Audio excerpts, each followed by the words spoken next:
या हिंदू धर्म कहें, ये अत्यंत प्राचीन है, यानी अनादिकाल से, जब से सृष्टि की उत्पत्ति हुई है, हिंदू धर्म चले आ रहा है।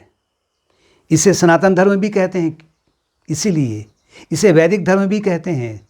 सनातन का तात्पर्य है कि जो नित्य निरंतर है, इसमें कोई परिवर्तन नहीं आता है, क्योंकि ये व्यक्तित्व की गहराई से निकला हुआ धर्म है। वैदिक धर्म इसलिए कहते हैं क्योंकि ये वेदों पर आधारित है। हिंदू धर्म कोई किसी विशेष व्यक्ति द्वारा बनाया गया धर्म नहीं है, या हिंदू धर्म वो धर्म नहीं है जिसे किसी व्यक्ति द्वारा अपने व्यक्तिगत सिद्धांतों के आधार पर बनाया गया होगा। कुछ ऐसे है ना। ये सनातन धर्म है क्योंकि इसकी जो उत्पत्ति हुई है वो वेदों के जो दृष्टा थे, ऋषि मुनि इत्यादि हैं, अवतार हैं विभिन्न, उन्होंने जो अपने अनुभव से जो सिद्धांत निकाले हैं, उन्हीं सिद्धांतों पर आधारित सनातन धर्म या हिंदुत्व का निर्माण हुआ है।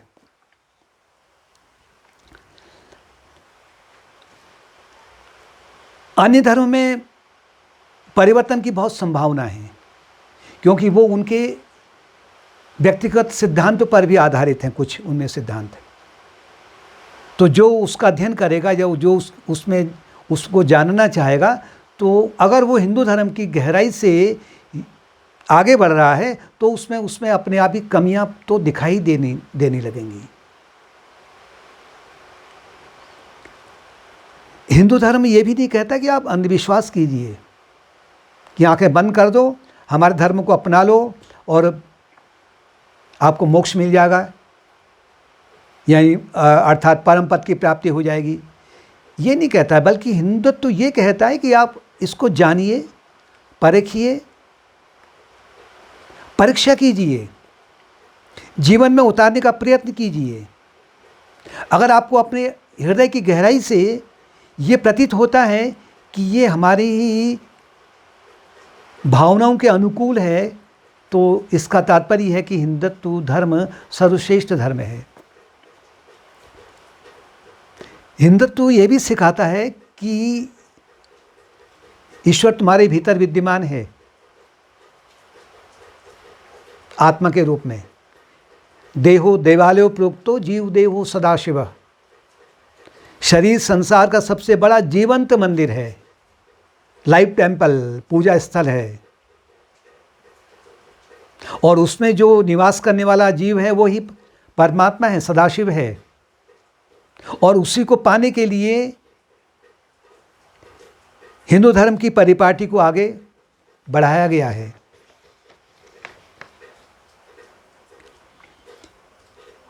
हिंदू धर्म में जो विवेक से युक्त व्यक्ति हैं, विवेकमान व्यक्ति हैं, उनको पूरी स्वतंत्रता दे देता है कि तुम इसमें आकर के तुम पूर्ण स्वतंत्र हो। तुम चाहे किसी भी परिपाटी को अपनाओ, किसी भी नाम रूप को अपनाओ, कोई भी अवतार हो, तात्पर्य है।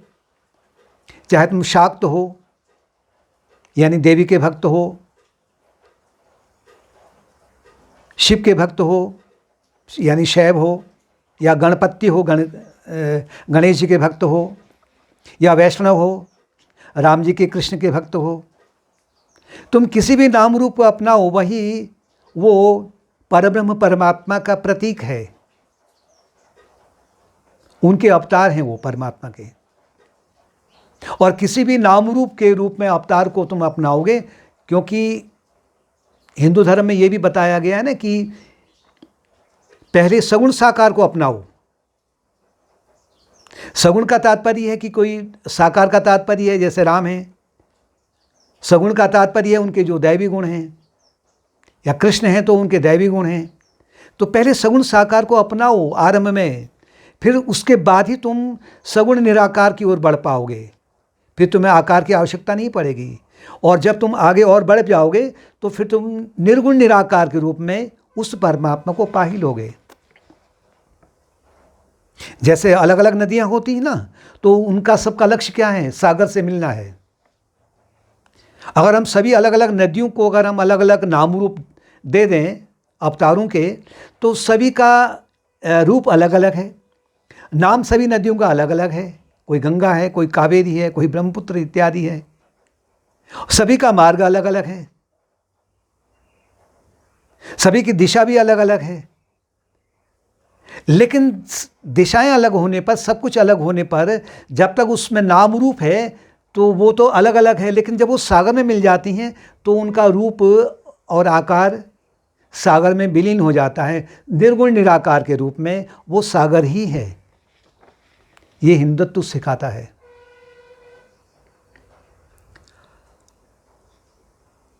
कोई भी रूप हो या कोई भी भगवान का आकार हो तो उसे चुनने की पूर्ण वो स्वतंत्रता दे देता है। हिंदुत्व किसी भी धर्म के लोगों को या किसी अन्य पर वो जोर जबरदस्ती नहीं करता है, किसी अन्य धर्म की का अपमान नहीं करता है, अवहेलना नहीं करता है। वो जानता है इनका जो मूल लक्ष्य है वो एक ही है, भले इनके विचार अलग अलग हों। हाँ, कभी कभी जो कुछ बीच में ऐसे ऐसे भी बड़े अद्भुत लोग आ जाते हैं कि जो हिंदुत्व को गाली देते हैं, ये आतंकवाद फैलाते हैं या इत्यादि कहते हैं। वास्तव में उन लोगों ने जो ऐसा हिंदुत्व का अपमान करते हैं, हिंदू धर्म का अपमान कर रहे हैं, वो उन्होंने तो अभी हिंदुत्व रूपी सागर की जो अपार उसकी गहराई है उसमें डुबकी लगाना तो बहुत दूर रहा, उन्होंने अभी उसके लहरों से खेलना ही नहीं सीखा है। तो कैसे जानेंगे वो इसकी गहराई को? साधना के मार्ग में भी हिंदुत्व ये कहता है कि जो आपकी साधना है, जो आपकी रुचि है, क्योंकि व्यक्ति क्या है ना, व्यक्ति अनेक जन्मों का उत्पाद, इसी जन्म का उत्पाद नहीं है। वो अनेक जन्मों से जो कर्म करते आ रहा है, उन कर्मों के आधार पर उसके अलग अलग मन की अलग अलग रुचि होती है। तो जिसकी जैसी रुचि होगी उसी रुचि के अनुसार में हिंदुत्व या हिंदू धर्म कहता है कि तुम अपनी रुचि को अपनाओ और उसी के अनुसार में तुम आगे बढ़ने का प्रयत्न करो।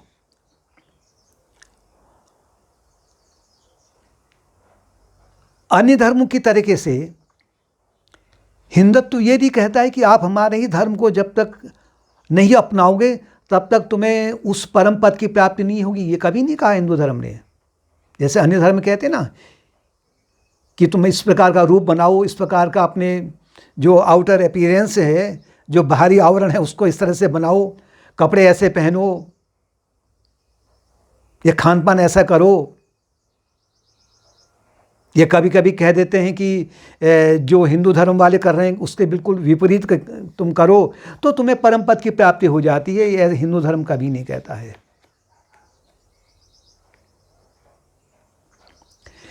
हिंदू धर्म में मुख्य बात जो और क्या है, उसमें कर्म सिद्धांत पर जोर दिया है कि जैसा बोओगे वैसा पाओगे। कर्म सिद्धांत का तात्पर्य है कि जब वो जब उसमें कामनाएं उत्पन्न होती हैं, इच्छाएं उत्पन्न होती हैं, तो उसके अनुसार में वो कर्म करता है। जब कर्म करेगा तो उसको भोग उत्पन्न होगा। भोग का तात्पर्य है कि उसे सुख दुख का अनुभव होगा। जैसे सुख दुख का अनुभव होगा तो उसके मन के भीतर, मन की गहराई में उसके बीज एकत्र हो जाएंगे, यानी कर्म का ढेर लग जाएगा। जब कर्म का ढेर लगेगा तो क्या होगा, उन कर्मों के आधार पर ही उसको फिर जन्म लेना पड़ेगा। पता नहीं अब वो उन कर्मों के आधार पर अब किस योनि में उसका जन्म होता है, ये तो उसके कर्म पर आधारित है। तो इसके आधार पर हिंदू धर्म ये कहता है, हिंदुत्व ये कहता है कि तुम शुभ कर्म करो, पाप कर्म नहीं किया करो। अगर पाप कर्म करोगे तुम मानव देह से फिसल जाओगे, ये भी कहता है। जबकि कुछ धर्म कहते हैं कि यही जन्म है और कहीं ईश्वर का कोई अस्तित्व नहीं है, यही जो मर्जी कर लो, उत्पाद मचाओ, आतंक करो, चोरी करो, डकैती करो, हिंसा करो, पाखंड करो, बस यहीं पर सब कुछ करना है और अपने जीवन को उन्नत बनाओ। ये हिंदू धर्म नहीं कहता है। हिंदू धर्म कहता है तुम्हारा पतन हो जाएगा, तुम गिर जाओगे। हिंदू धर्म ये भी कहता है कि तुम ये केवल भौतिक शरीर नहीं हो,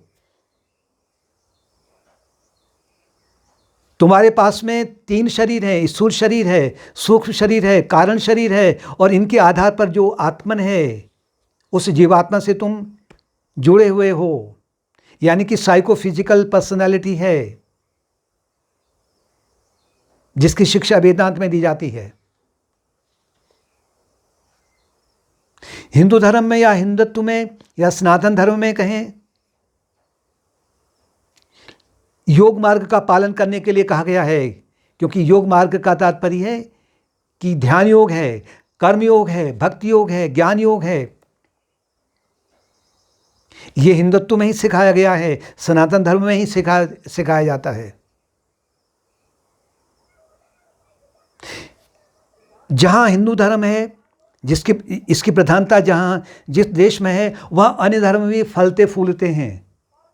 जैसे हमारा भारतवर्ष है, अगर किसी और देश है, वहाँ अगर उनके धर्म की प्रधानता है तो और धर्म वहाँ पर नहीं फूलते हैं, उनका ही धर्म वहाँ पर नहीं फूलता है। अगर वो फल रहा है या बढ़ रहा है तो केवल वो बल के प्रयोग से हो रहा है। भारतवर्ष में नहीं तो 700 साल तो इस्लाम ने राज्य किया था, 200 वर्ष तो अंग्रेजों ने राज्य किया था, और उन्होंने भरसक प्रयत्न किया, जघन्य अपराध किए, आतंक किया, मारकाट की, लूटपाट की, और फिर भी वो सनातन धर्म को नहीं मिटा पाए थे। क्यों? क्योंकि इसकी जड़ें मानव के गहराई तक गई हुई हैं। हिंदू धर्म बड़ा फ्लेक्सिबल है, यानी कि ये इसमें एडजस्ट और एडेप्टेबिलिटी का भी सिद्धांत दिया गया है। शांति प्रिय धर्म है। इस धर्म में करुणा का अपार भंडार है, यानी दैवी गुणों का अपार भंडार है इस धर्म में। जितना व्यक्ति हिंदू धर्म की गहराई को जानने लगेगा, उसमें डुबकी लगाने लगेगा श्रद्धापूर्वक और विश्वासपूर्वक, तो धीरे धीरे उसके जो हृदय की गहराई में शांति बढ़ने लग जाएगी, हिंदू धर्म के प्रति प्रेम बढ़ने लग जाएगा, उसमें श्रद्धा बढ़ जाती है, और फिर जो उसकी जो अंतिम परिणति है वो है मोक्ष, यानी कि जहाँ जन्म और मृत्यु का चक्र पूर्ण रूप से मिट जाता है। अन्यथा निरंतर जन्म मृत्यु के चक्र में कभी उससे आतंक का सामना करना पड़ेगा, कभी रोगों का सामना करना पड़ेगा, कभी चोरों का सामना करना पड़ेगा, कभी ओवर पॉपुलेशन का सामना करना पड़ेगा, कभी पॉल्यूशन का सामना करना पड़ेगा, कभी अपने ही परिवार में अनेक प्रकार के जो झंझट हैं उनका सामना करना पड़ेगा।